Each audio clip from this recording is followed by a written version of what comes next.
Ini mana nushire, sabta orsi.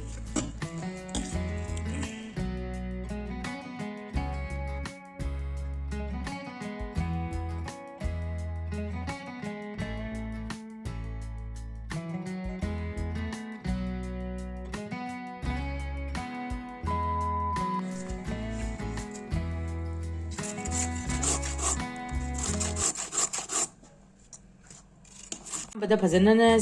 sito ani duga samthok lora kanda akoina tawgudab se sumaina aina sito I sumaina kupna sigi kaino changda tum tawgudabani maina loina ba gajar kilo ama heli aina tawrise sibu loina ba sito pilase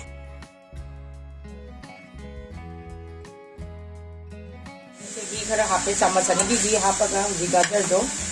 aina ngobo hore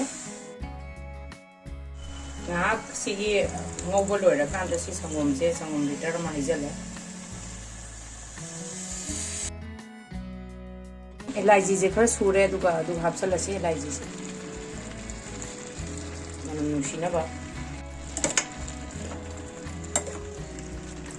manam nushire aur ije dum khara mahi se kam du do sangom mahi se kam du do lomben Sida koi chini je hapa urasi chini je koi gi cha pa gi chang matungina ai gi chamas mari khapha agi yam thungani dun to ese kara hachi loisala ka dore tu kangjan ba hore tu main to pura kanga kan ne halwa ai do oi de kadare ma sakti si loisale mahi di oksal tamni na yam phadan o ta dia roi kangthal lai je aduna kasan gini ado kan olen si loisala abani kangthal ni tu igi stage de loisala je tu pura kange tu stage ta kitang mahi aur su si yani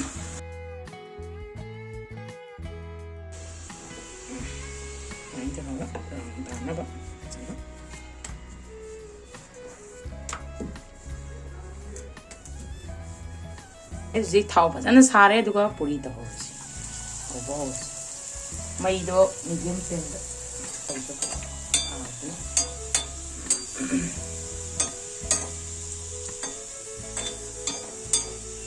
ani kam khala kanda ondu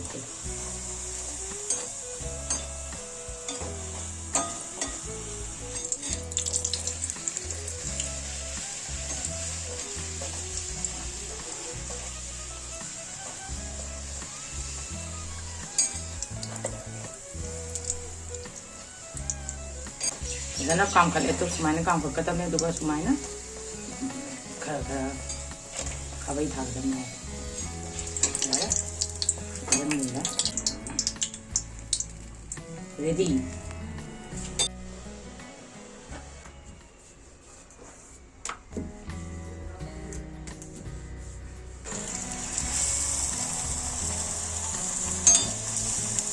put na jana to okay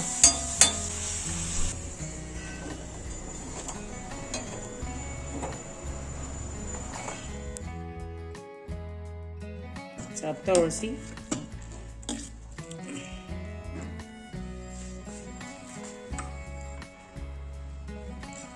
Gajar Halwa